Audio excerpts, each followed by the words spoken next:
Comenzamos recordando el principio teológico y canónico de referencia. Decimos que la sagrada ordenación, una vez recibida válidamente, no puede ser anulada porque imprime carácter. Entonces, en esta afirmación, de hecho, podría verse cuestionada en determinadas circunstancias, solo en esas circunstancias que ya más adelante explicaremos, cuando existen causas probadas por las que se niega su validez, en cuyo caso habría que proveer los instrumentos jurídicos necesarios para ponerlas en evidencia y actuar consecuentemente. La primera de esas causas hace referencia al ministro de la ordenación. En el Código de Derecho Canónico, en el Canon 1012, nos dice que solamente es ministro de la Sagrada Ordenación el obispo consagrado. Ahora, hay que tener en cuenta que si se verifica que el ministro no tuviera la dignidad episcopal, la ordenación sería nula de pleno derecho. El problema a veces reside en comprobar si efectivamente el ministro era o no obispo, porque hay dudas sobre la continuidad interrumpida de la sucesión apostólica. El segundo aspecto que influye directamente en la validez es la observancia de los ritos esenciales del sacramento. En el Canon 1009, en el parágrafo 2, precisa para los 3 grados del orden la materia y la forma que han de ser utilizadas para una administración válida: la imposición de las manos y la oración consecratoria, según están establecidas en los libros litúrgicos. Por lo tanto, será válida la ordenación que haya sido administrada de esta manera e inválida aquella a la que le falte alguno de estos 2 ritos esenciales.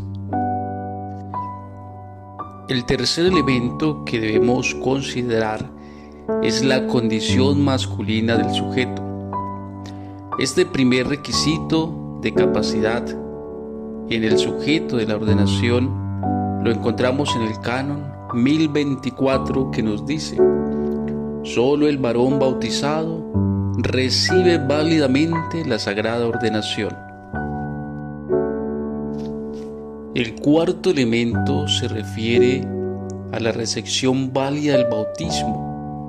En el Canon 842, en el parágrafo 1, nos dice: quien no ha recibido el bautismo no puede ser admitido válidamente a los demás sacramentos. Este canon destaca un principio fundamental: el valor del bautismo como puerta de acceso a la vida en el Espíritu y a los demás sacramentos. Siendo la puerta para todos los sacramentos, capacita para el culto cristiano y para recibir los demás sacramentos que de otro modo se recibirían inválidamente. Esto es una verdad de carácter dogmático, afirmada directamente, que establece una prohibición de administrar los sacramentos a quien no esté bautizado. Por tanto, se presenta como condición indispensable para recibir válidamente el sacramento del orden. A diferencia de la confirmación, si bien no es necesaria para la validez, sí lo es para la licitud, pues con ella se completa la iniciación cristiana. Finalmente, sabemos que es necesaria la intención del sujeto para la validez del sacramento del orden.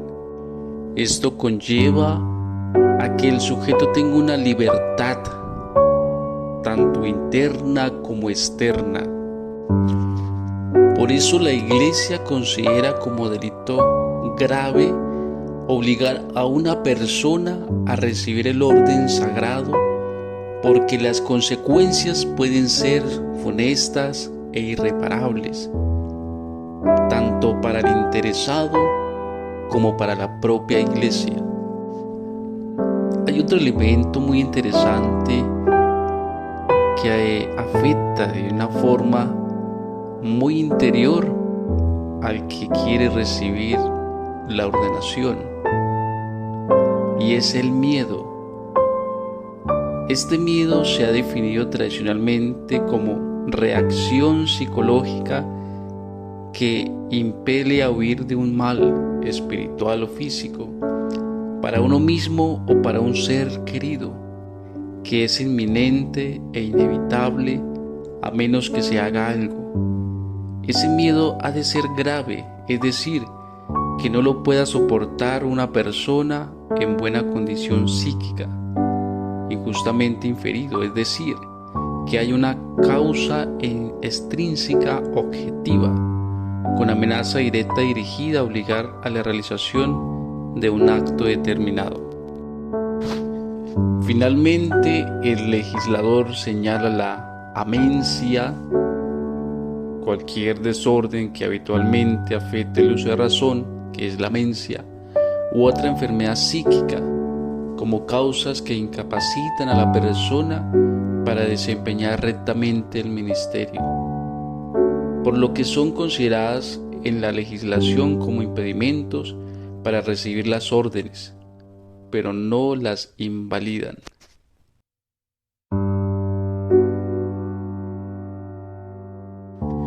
El procedimiento para declarar la nulidad de la ordenación. Tenemos la vía judicial, que se dice que cuando se envíe la causa por vía judicial, habrán de observarse, a no ser que lo impida la naturaleza de la cosa, las normas de los juicios en general. El libelo o acusación de nulidad será enviado a la rota romana, que designará un tribunal colegial de 3 jueces. Se precisará para la firmeza la decisión doble de la sentencia conforme. Es evidente, por tanto, que ningún tribunal ordinario es competente por razón de la materia. Cuando se trata de un tribunal diocesano, se podrá apelar ante el tribunal ordinario de apelación o ante la rota romana. Cuando la causa se la reserve la rota romana, en primera instancia ella misma debe juzgar las ulteriores.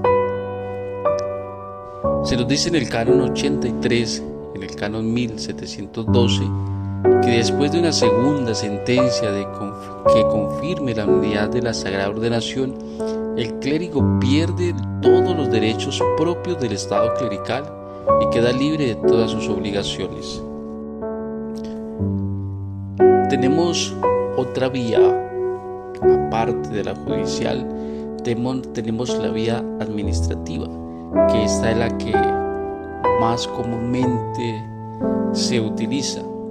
Este procedimiento, en la medida en que la ordenación ha sido válidamente recibida, la única solución para el clérigo es pedir la dispensa de estas obligaciones al romano pontífice, aunque, como sabemos, no conlleva automáticamente la dispensa de celibato.